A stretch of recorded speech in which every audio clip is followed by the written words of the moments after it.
Remember struggling with a difficult maths problem in school? You raise your hand, but the teacher is busy with other students. You sit there confused and frustrated. Now imagine having a teacher who never gets tired. Remember Pythagoras' theorem? Some of you might have studied it, and your teacher might have explained it, sometimes very well, otherwise not. What I want to show you is a video which is created by Sal Khan, who created Khan Academy, which millions of Indian students use. And that, using AI, is now building personalized tutors. Look at this video. Hi, my name is Sal Khan. I'm the founder of Khan Academy, and I'm also the author of a new book about artificial intelligence in education called Brave New Words. And OpenAI invited myself and my son Imran here to try out some of their new technology. And so we're curious about how good it might be at tutoring someone in math on Khan Academy. So let's get it started. It's loading up. All right, make sure it can see our screen. Actually, in this format, hello there.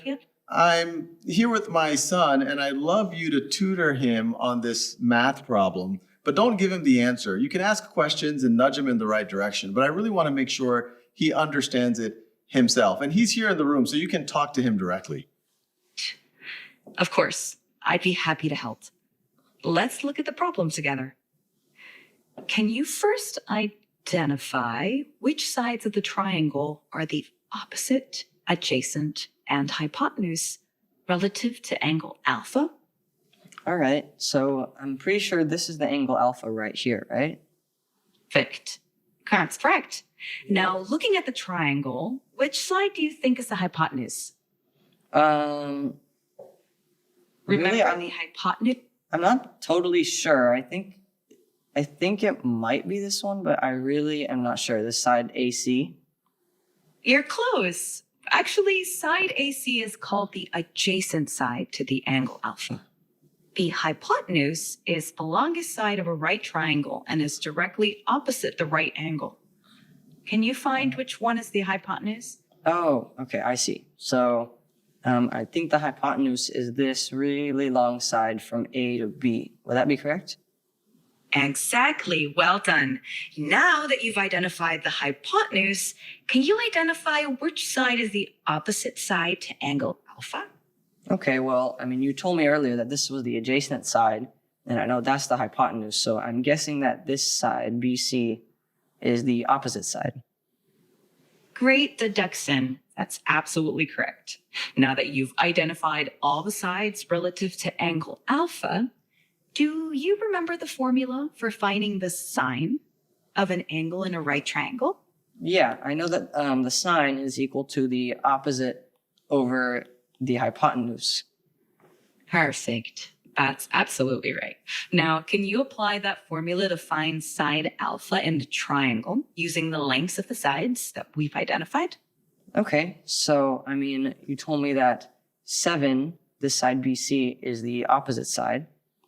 And then you said that the hypotenuse is the longest side, so that would be this side AB, which is 25. So would the answer be 7 over 25? Excellent work. That's correct. Sine alpha equals 7 over 25. You did a great job identifying the sides and using the sine formula. If you have any more questions, feel free to ask. Impressive?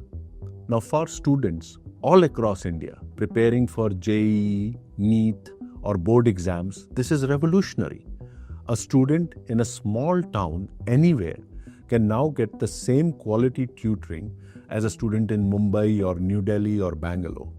There's a lot of examples of AI influencing how we do our jobs too, and all types of jobs. Let me tell you about Kamala, a cotton farmer in rural Gujarat. Every season, pests attack her crops. Earlier, she had to wait for the agricultural officer to visit her village, identify the pests and suggest solutions, by which time much of the damage would have been done. Now, Kamala uses an AI app, which is on her smartphone. She takes a picture of pests in a field. Within seconds, AI identifies the exact pest species and tells her exactly what pesticide to use. Then there's Raj, who owns a small kirana shop in Pune. He was struggling to compete with big online stores and big departmental stores. He often ran out of popular items or got stuck with inventory that wouldn't sell. Now, he uses an AI system he can talk to in Marathi. He simply says, in Marathi, "Yesterday, I sold 50 packets of Britannia biscuits, but only 5 packets of Parle-G. What should I order tomorrow?" The AI analyzes his sale patterns, local festivals, weather predictions, and tells him exactly what to stock. These are not big tech companies, but small entrepreneurs whose lives are meaningfully impacted by AI.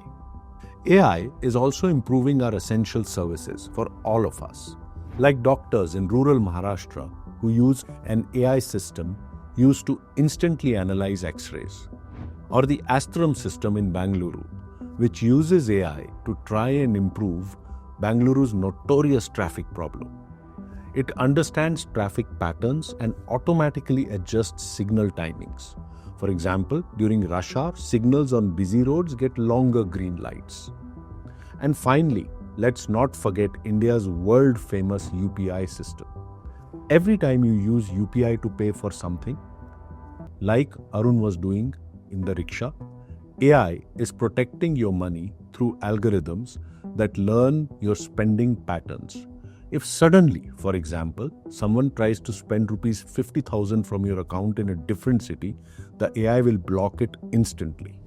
Traffic, X-ray analysis, digital payments, these are all AI solutions being implemented across the world. But what about solutions to Indian problems? This is where the story of AI in India becomes truly unique and exciting. We are not just adopting AI, we are pioneering its use to solve our biggest, most fundamental challenges. In other words, we are building AI for Bharat. A person can send a voice note in their local language via WhatsApp asking about a government scheme, and the AI understands. It finds the answer from an English website and responds in that same local language, instantly translating. It's a bridge built by AI, connecting every citizen to the information he or she wants. There's also the challenge of financial inclusion in India, connecting every Indian to the formal banking system. For decades, millions of hardworking Indians have been locked out of it because they don't have a credit score. AI is changing this too. Banks and fintech companies are now using AI to look at new kinds of data, like a person's mobile phone recharge history or their digital payment records, to assess their reliability and offer them their first loan. This is helping bring millions of people into the formal economy. Modern problems require modern solutions. And with the advent of AI, we are slowly but surely making sure that that happens.